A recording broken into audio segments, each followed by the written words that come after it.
Hello दोस्तों, मैं आपका दोस्त engineer Jitendra Kumar, lecturer BPSC.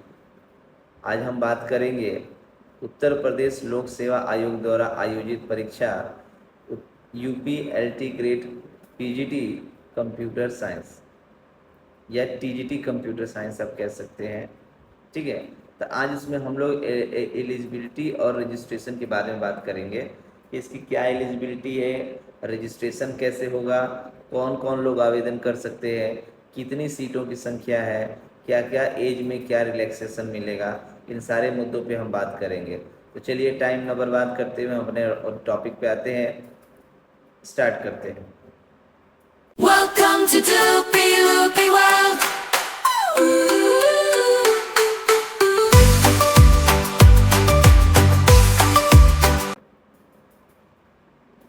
चलिए, अब देखिए यहाँ पे जो है पहली चीज़, ये जो फॉर्म निकला हुआ था 28 तारीख को निकला हुआ है। आप यूपीपीएससी के ऑफिशियल वेबसाइट पे जाके इसको देख सकते हैं। इसकी अंतिम तिथि और फॉर्म भरने की आप देख सकते हैं। ये लिखा हुआ है कि आप जो है, आप देख सकते हैं, कह रहा है कि ये फॉर्म कब निकला है, 28 तारीख को। फॉर्म कब निकला था, 28 तारीख से रजिस्ट्रेशन स्टार्ट है और इसकी अंतिम तिथि जो है 28/8/2025 तक है। फी रिकॉन्सिलिएशन की जो अंतिम तारीख है वो 4/9/2025 है। हमें उस पर नहीं जाना है, हमें ध्यान देना है बस ये तारीख और ये 28/7/2025 और 28/8/2025। इससे पहले ही हमें ये फॉर्म को डाल देना चाहिए, क्योंकि अंतिम तारीख में कंजेशन बहुत ज़्यादा हो जाता है। तो आप लास्ट तारीख का वेट मत करिएगा। आप कम से कम मान लीजिए कि 15 या 17 18 में ही भर दीजिएगा फॉर्म। ठीक है, फॉर्म भरने का तरीका क्या है, सबसे पहले आपको ओटीआर करना पड़ेगा। ओटीआर क्या होता है, OTR basically one time registration होता है। जितने भी आप यूपीपीएससी का एग्ज़ाम देंगे उसकी, जैसे आप अभी आर ओ एआरओ का पेपर हुआ है या पीसीएस लेवल का परीक्षा होती है, उसके लिए ओटीआर होता है। तो ये भी लोक सेवा आयोग करवा रहा है, तो ओटीआर के जरिए इसका पेपर होगा। तो ओटीआर करने के लिए आपको जो है कहाँ जाना पड़ेगा, इस वेबसाइट पे जाना पड़ेगा, https://OTRPariksha.nic.in के ऑफिशियल वेबसाइट पे जाके आप ओटीआर पा सकते हैं। इस बात का ध्यान रखना कि ओटीआर पाने के लिए आपको 72 घंटों का इंतज़ार करना पड़ेगा। इसलिए आज ही जाके अगर आप जिसको आवेदन करना है वो आप आवेदन कर सकते हैं। ठीक है, अब जब ओटीआर नंबर आपको मिल जाएगा तो आपको यूपीपीएससी की ऑफिशियल वेबसाइट, जैसे upsc.up.nic.in पे जाके आपको जो है फॉर्म भरना है। ठीक है, अब एक दूसरा पॉइंट लिखा है, अभ्यर्थी को निर्देश दिया जाता है कि वे ऑनलाइन आवेदन करते समय सभी चरणों अथवा ओटीआर फीस भुगतान, फाइनल सबमिशन, अर्हता से संबंधित संशोधन या त्रुटि सुधार इत्यादि की सूचनाएं सॉफ्ट या हार्ड कॉपी के रूप में भविष्य हेतु संरक्षित करना सुनिश्चित करेंगे। यानी जो भी आप फॉर्म भरेंगे तो आपको हार्ड कॉपी में भी आप प्रिंट करा लीजिएगा और सॉफ्ट कॉपी में भी अपने पास रखे रहिएगा। ठीक है, आगे भविष्य में काम आएगी। एक और इम्पॉर्टेंट न्यूज़ है यहाँ पे कि ओटीआर में जो भी आप मोबाइल नंबर और ईमेल आईडी देंगे वो इस आपकी वैलिड ईमेल आईडी होनी चाहिए, ऑफिशियल होनी चाहिए, और मोबाइल नंबर वो होना चाहिए जो आपका हमेशा चालू रहे। ऐसा ना हो कि वो बाद में बंद हो जाए। ठीक है, इस बात का ध्यान रखिएगा कि ओटीआर में आपको वैलिड ईमेल आईडी और मोबाइल नंबर ही देना है। ठीक है, आइए अब अगला टॉपिक पे बात करते हैं। ये प्रोसेस समझाया गया है कि कैसे आपको करना है। तो बीइंग ए कंप्यूटर टीचर आपको पता होगा कि कैसे फॉर्म भरा जाता है। ठीक है, अब आते हैं आवेदन शुल्क पे, यानी फ़ी जो है कितना लगेगा। तो आरक्षित यानी यूआर के लिए, जनरल के लिए, ईडब्ल्यूएस के लिए, ठीक है, और ओबीसी के लिए टोटल जो है आपका 125 रुपया लग रहा है। कितना लगेगा, 125 रुपया लगेगा। ठीक है, आप और जैसे ही फॉर्म भरेंगे तो आपको 125 रुपया देना पड़ेगा। अगर वहीं अगर आप एससी हैं, एसटी हैं, तो आपके लिए जो फीस की रुपया है वो 65 रुपया लगेगा। अगर आप डिसेबल्ड पर्सन हैं तो आपको 25 रुपया लगेगा। अगर आप सैनिक हैं तो आपसे 65 रुपये लिया जाएगा। ठीक है, ये आपको आवेदन शुल्क की बात हो रही है कि इतना मतलब इसका कितना पैसा लगेगा, ये ऑफिशियल है। एक और बात कर लेते हैं इससे कि टोटल कितनी सीटें हैं। देखिए यहाँ पे टोटल सीटों की संख्या बताई गई है, 7,466 सीटों पे वैकेंसी निकली हुई है। और ये नोट करने के लिए कह रहा है कि रिक्तियों की संख्या परिस्थितियों एवं आवश्यकता अनुसार घट भी सकती है और बढ़ भी सकती है। तो आप आयोग को ये नहीं कह सकते कि आपने जो है इतने के लिए पोस्ट दिया था, बाद में अपने घटा क्यों दिया। बढ़ जाती है तो हमारे लिए बहुत अच्छी बात है, घट जाती है तो आप आयोग को ब्लेम नहीं करेंगे। ठीक है, दूसरी चीज़ यहाँ पे देखिए, एक प्री लेवल की बात की जा रही है। यहाँ पे देखेंगे तो वेतनमान जो आपको मिलेगा वो लिखा है 44,900 से लेके 1,42,400। ग्रेड पे की जॉब है, आपको 4600 ग्रेड पे मिलेगा और पे लेवल आपका क्या रहेगा, 7 रहेगा। ठीक है, ओके। अब आरक्षण की बात कर ले तो आरक्षण में लिखा हुआ है कि ओबीसी को मिलेगा, ईडब्ल्यूएस को मिलेगा, एससी को मिलेगा। एससी तो आप अलग मुद्दा है, आप अपना आरक्षण वाला देख लीजिएगा। ठीक है, तो हमने आपको बता दिया कि आप सीटें की संख्या घट भी सकती है, बढ़ भी सकती है। टोटल कितनी सीटें हैं, कितना ग्रेड पे है और क्या पे लेवल है। ठीक है, और हमने आवेदन शुल्क की बात भी कर लिया है। अब आगे देखिए आपके लिए क्या इम्पोर्टेंट है। एक आवेदन पर भरते समय इस बात का ध्यान रखिएगा, वैवाहिक परिस्थिति। अगर ऐसे अब पुरुष अभ्यर्थी जिनकी 2 शादियां हो गई हैं और दोनों स्त्रियां जीवित हों, या ऐसी महिलाएं जो ऐसे व्यक्ति से शादी कर लिए हैं जिनकी पहले से ही एक पत्नी हो, तो उनको फॉर्म भरने के लिए अलाउ नहीं किया गया है। अगर ऐसा कुछ कंडीशन है तो आपको फॉर्म भरने नहीं दिया जाएगा। समझ में आया। हालांकि अभी यहाँ तो एक शादी तो हो नहीं रही है, दूसरी शादी कहाँ से होगी, सब बेरोजगार बैठे हुए हैं। ओके, एक बात है हमने आपको बता दिया। अब राज्य के विद्यालयों के पद है, तो अब यहाँ पे सबसे ज़्यादा अच्छा जो है हमारे लिए इम्पोर्टेंट है क्या,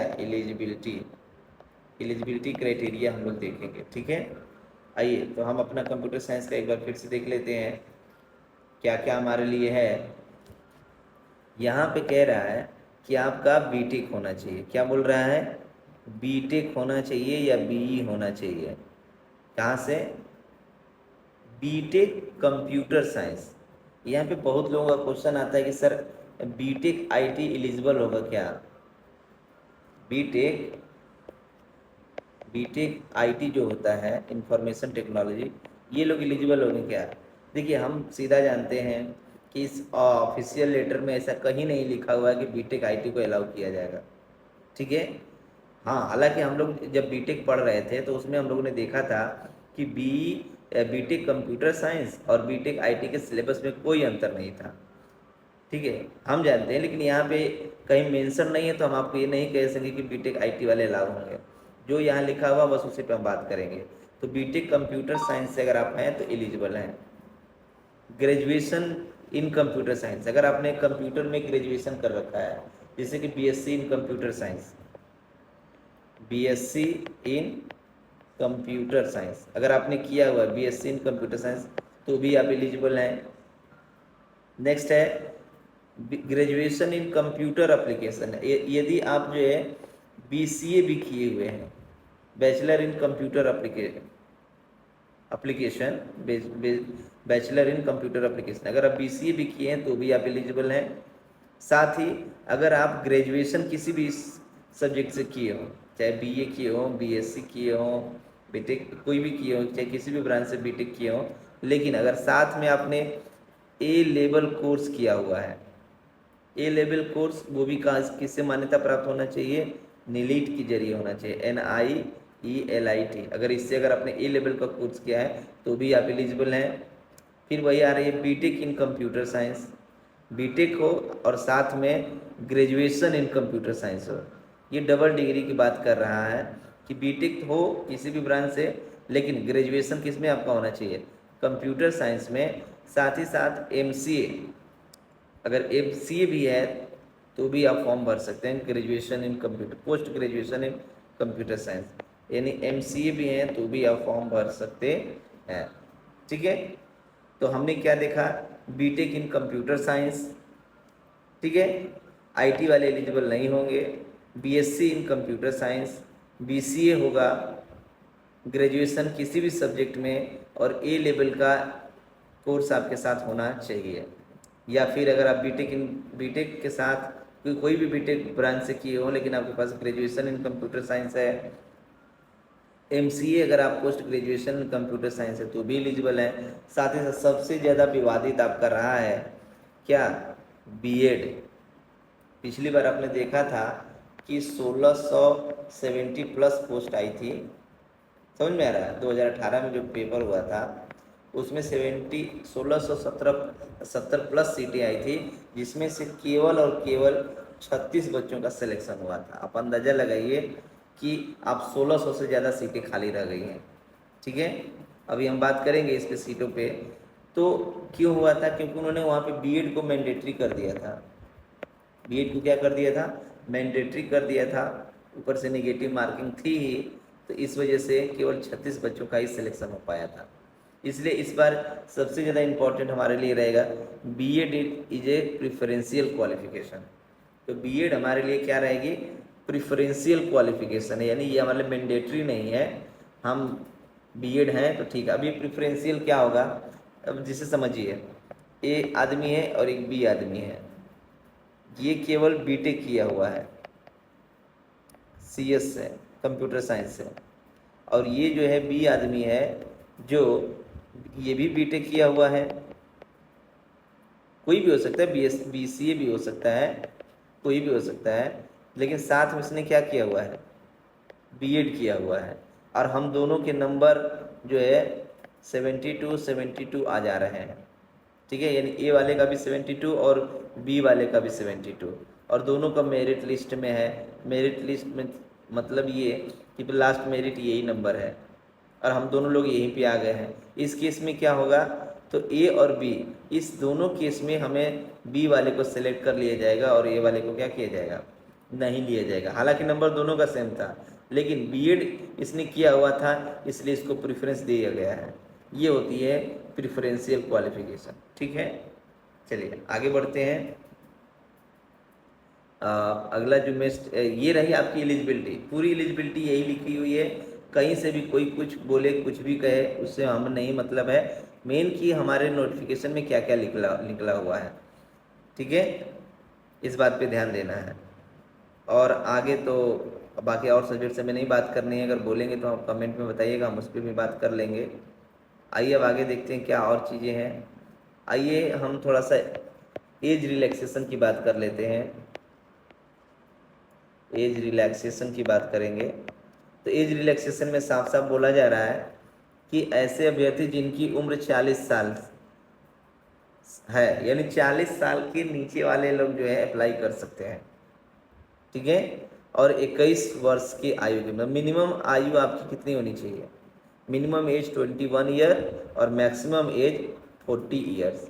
एज कैलकुलेशन कहाँ से की जाएगी, तो एज कैलकुलेशन आपका किया जाना है कहाँ से, एज कैलकुलेशन आपकी की जाएगी 1 जुलाई 2004 के बाद नहीं होना चाहिए, और दूसरी है 1 जुलाई 2025 से लेके आयु की गणना की जानी है। सॉरी, यहाँ पे लिखा हुआ है कि बाद का नहीं होना चाहिए, यानी आपका जो है जन्म डेट ऑफ बर्थ जो है 2 जुलाई 1985 से पहले का होना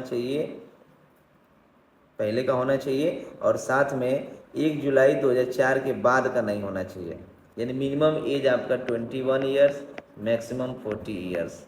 ठीक है, ये आपका एज है, मिनिमम जो नॉर्मल एज है। अब इसमें एज रिलैक्सेशन की बात करेंगे तो ये किन किन को मिलेगा, तो अगर यहाँ पे देखिए एससी में आते हैं उत्तर प्रदेश, ध्यान से रखिएगा, ये केवल एज रिलैक्सेशन जो भी छूट मिलेगी वो केवल उत्तर प्रदेश के निवासियों को ही मिलेगी, अदर स्टेट के लोगों को नहीं मिलेगी। सबसे ज़्यादा यही बात की गई है। तो उत्तर प्रदेश की अनुसूचित जाति यानी एससी, अनुसूचित जनजाति यानी एसटी, उत्तर प्रदेश के अन्य पिछड़ा वर्ग यानी ओबीसी, खिलाड़ी जो रहेंगे उत्तर प्रदेश के राज्य स्तर से स्टेट लेवल प्लेयर होंगे। ठीक है, अगर उत्तर प्रदेश की बेसिक शिक्षा परिषद के शिक्षक हैं ये कर्मचारी हैं।